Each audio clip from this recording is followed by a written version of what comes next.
Chapter 59. Illustration. Degree My dear Lizzie, where can you have been walking to? Plus or minus was a question which Elizabeth received from Jane as soon as she entered the room, and from all the others when they sat down to table. She had only to say in reply, that they had wandered about till she was beyond her own knowledge. She colored as she spoke, but neither that, nor anything else, awakened a suspicion of the truth. The evening passed quietly, unmarked by anything extraordinary. The acknowledged lovers talked and laughed, the unacknowledged were silent. Darcy was not of a disposition in which happiness overflows in mirth, and Elizabeth, agitated and confused, rather knew that she was happy than felt herself to be so, for, besides the immediate embarrassment, there were other evils before her. She anticipated what would be felt in the family when her situation became known. She was aware that no one liked him but Jane, and even feared that with the others it was a dislike which not all his fortune and consequence might do away. At night she opened her heart to Jane. Though suspicion was very far from Miss Bennet's general habits, she was absolutely incredulous here. Degree you are joking, Lizzie. This cannot be. Engaged to Mr. Darcy. No, no, you shall not deceive me, I know it to be impossible. Plus or minus. Degree this is a wretched beginning, indeed. My sole dependence was on you, and I am sure nobody else will believe me, if you do not. Yet, indeed, I am in earnest. I speak nothing but the truth. He still loves me, and we are engaged. Plus or minus. Jane looked at her doubtingly. Degree oh, Lizzie. It cannot be. I know how much you dislike him. Plus or minus. Degree you know nothing of the matter. That is all to be forgot. Perhaps I did not always love him so well as I do now, but in such cases as these a good memory is unpardonable. This is the last time I shall ever remember it myself. Plus or minus. Miss Bennet still looked all amazement. Elizabeth again, and more seriously, assured her of its truth. Degree good heaven. Can it be really so? Yet now I must believe you. Plus or minus cried Jane. Degree my dear Lizzie, I do congratulate you, but are you certain? Forgive the question, are you quite certain that you can be happy with him? Plus or minus. Degree there can be no doubt of that. It is settled between us already that we are to be the happiest couple in the world. But are you pleased, Jane? Shall you like to have such a brother? Plus or minus. Degree very, very much. Nothing could give either Bingley or myself more delight. But we considered it, we talked of it as impossible. And do you really love him quite well enough? Oh, Lizzie! Do anything rather than marry without affection. Are you quite sure that you feel what you ought to do? Plus or minus. Degree oh, yes. You will only think I feel more than I ought to do when I tell you all. Plus or minus. Degree what do you mean? Plus or minus. Degree why, I must confess that I love him better than I do Bingley. I am afraid you will be angry. Plus or minus. Degree my dearest sister, now be serious. I want to talk very seriously. Let me know everything that I am to know without delay. Will you tell me how long you have loved him? Plus or minus. Degree it has been coming on so gradually, that I hardly know when it began, but I believe I must date it from my first seeing his beautiful grounds at Pemberley. Plus or minus. Another entreaty that she would be serious, however, produced the desired effect, and she soon satisfied Jane by her solemn assurances of attachment. When convinced on that article, Miss Bennet had nothing further to wish. Degree now I am quite happy. Plus or minus said she. Degree for you will be as happy as myself. I always had a value for him. Were it for nothing but his love of you, I must always have esteemed him, but now, as Bingley's friend and your husband, there can be only Bingley and yourself more dear to me. But, Lizzie, you have been very sly, very reserved with me. How little did you tell me of what passed at Pemberley and Lambton. I owe all that I know of it to another, not to you. Plus or minus. Elizabeth told her the motives of her secrecy. She had been unwilling to mention Bingley, and the unsettled state of her own feelings had made her equally avoid the name of his friend, but now she would no longer conceal from her his share in Lydia's marriage. All was acknowledged, and half the night spent in conversation. "Degree good gracious, plus or minus," cried Mrs. Bennet, as she stood at a window the next morning, "degree if that disagreeable Mr. Darcy is not coming here again with our dear Bingley. What can he mean by being so tiresome as to be always coming here? I had no notion but he would go shooting, or something or other, and not disturb us with his company. What shall we do with him? Lizzie, you must walk out with him again, that he may not be in Bingley's way. Plus or minus." Elizabeth could hardly help laughing at so convenient a proposal, yet was really vexed that her mother should be always giving him such an epithet.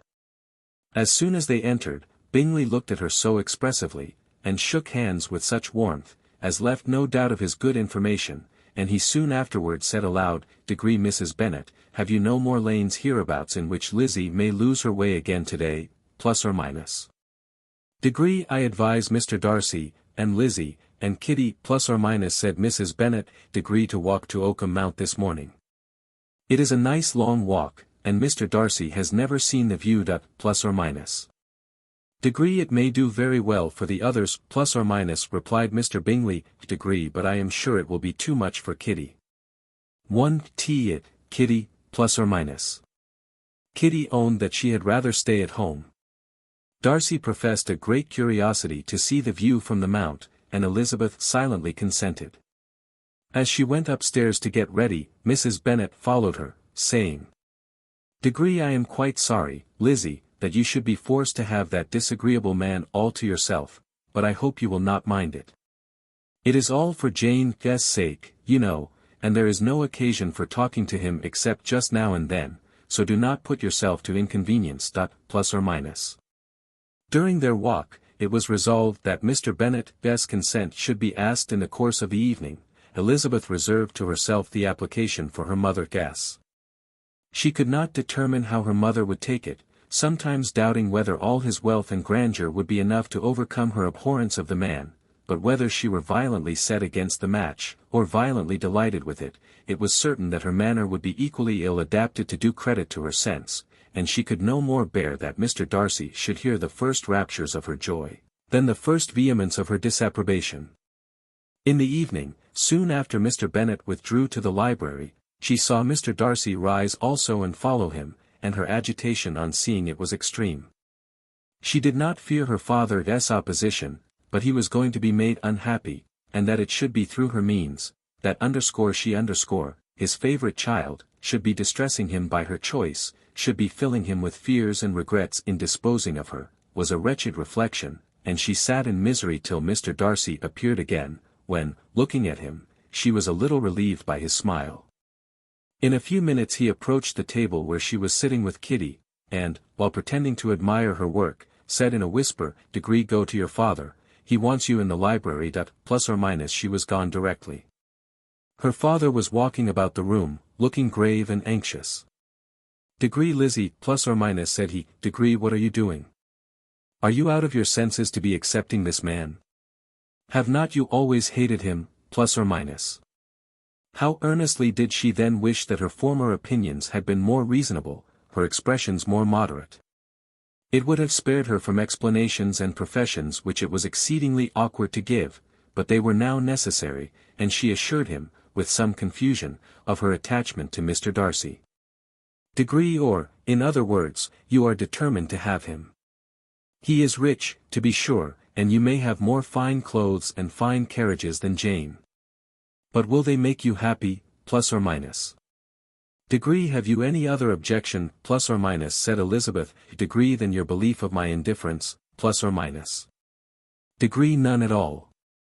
We all know him to be a proud, unpleasant sort of man, but this would be nothing if you really liked him. Plus or minus?" "Degree I do like him, plus or minus," she replied, with tears in her eyes, "degree I love him. Indeed he has no improper pride. He is perfectly amiable. You do not know what he really is, then pray do not pain me by speaking of him in such terms. Plus or minus?" Degree Lizzie, plus or minus, said her father. Degree I have given him my consent. He is the kind of man, indeed, to whom I should never dare refuse anything, which he condescended to ask. I now give it to underscore you underscore, if you are resolved on having him. But let me advise you to think better of it. I know your disposition, Lizzie. I know that you could be neither happy nor respectable, unless you truly esteemed your husband, unless you looked up to him as a superior. Your lively talents would place you in the greatest danger in an unequal marriage. You could scarcely escape discredit and misery. My child, let me not have the grief of seeing underscore you underscore unable to respect your partner in life. You know not what you are about. Plus or minus. Elizabeth, still more affected, was earnest and solemn in her reply, and, at length, by repeated assurances that Mr. Darcy was really the object of her choice, by explaining the gradual change which her estimation of him had undergone, relating her absolute certainty that his affection was not the work of a day, but had stood the test of many months' suspense, and enumerating with energy all his good qualities, she did conquer her father's incredulity, and reconcile him to the match. Degree well, my dear, plus or minus, said he, when she ceased speaking. Degree I have no more to say. If this be the case, he deserves you. I could not have parted with you, my Lizzie, to anyone less worthy. Plus or minus. To complete the favorable impression, she then told him what Mr. Darcy had voluntarily done for Lydia. He heard her with astonishment. Degree this is an evening of wonders, indeed. And so, Darcy did everything, made up the match, gave the money, paid the fellow's debts, and got him his commission. So much the better. It will save me a world of trouble and economy. Had it been your uncle's doing, I must and underscore would underscore have paid him, but these violent young lovers carry everything their own way. I shall offer to pay him tomorrow, he will rant and storm about his love for you, and there will be an end of the matter. Plus or minus. He then recollected her embarrassment a few days before on his reading Mr. Collins's best letter, and after laughing at her some time, allowed her at last to go, saying, as she quitted the room, Degree if any young men come for Mary or Kitty, send them in, for I am quite at leisure. Plus or minus. Elizabeth's mind was now relieved from a very heavy weight, and, after half an hour's quiet reflection in her own room, she was able to join the others with tolerable composure. Everything was too recent for gaiety, but the evening passed tranquilly away. There was no longer anything material to be dreaded, and the comfort of ease and familiarity would come in time. When her mother went up to her dressing-room at night, she followed her, and made the important communication. Its effect was most extraordinary, for, on first hearing it, Mrs. Bennet sat quite still, and unable to utter a syllable. Nor was it under many, many minutes, that she could comprehend what she heard, though not in general backward to credit what was for the advantage of her family, or that came in the shape of a lover to any of them. She began at length to recover, to fidget about in her chair, get up, sit down again, wonder, and bless herself. Degree good gracious. Lord bless me. Only think. Dear me. Mr. Darcy. Who would have thought it? And is it really true? Oh, my sweetest Lizzie. How rich and how great you will be. What pin money, what jewels, what carriages you will have. Jane guess is nothing to it, nothing at all. I am so pleased, so happy. Such a charming man. So handsome. So tall. Oh, my dear Lizzie. Pray apologize for my having disliked him so much before. I hope you will overlook it. Dear, dear Lizzie. A house in town. Everything that is charming. 3 daughters married. 10,000 a year. Oh, Lord. What will become of me? I shall go distracted. Plus or minus. This was enough to prove that her approbation need not be doubted, and Elizabeth, rejoicing that such an effusion was heard only by herself, soon went away. But before she had been 3 minutes in her own room, her mother followed her. Degree my dearest child, plus or minus, she cried, Degree I can think of nothing else. 10,000 a year, and very likely more. 'Tis as good as a lord. And a special license you must and shall be married by a special license. But, my dearest love, tell me what dish Mr. Darcy is particularly fond of, that I may have it tomorrow. Plus or minus. This was a sad omen of what her mother's behavior to the gentleman himself might be, and Elizabeth found that, though in the certain possession of his warmest affection, and secure of her relations' consent, there was still something to be wished for. But the morrow passed off much better than she expected, for Mrs. Bennet luckily stood in such awe of her intended son-in-law, that she ventured not to speak to him, unless it was in her power to offer him any attention, or mark her deference for his opinion. Elizabeth had the satisfaction of seeing her father taking pains to get acquainted with him, and Mr. Bennet soon assured her that he was rising every hour in his esteem. I admire all my 3 sons-in-law highly. Plus or minus, said he. Wickham, perhaps, is my favorite, but I think I shall like your husband quite as well as Jane. Yes. Plus or minus. Illustration. The obsequious civility. Plus or minus. Copyright 1894 by George Allen.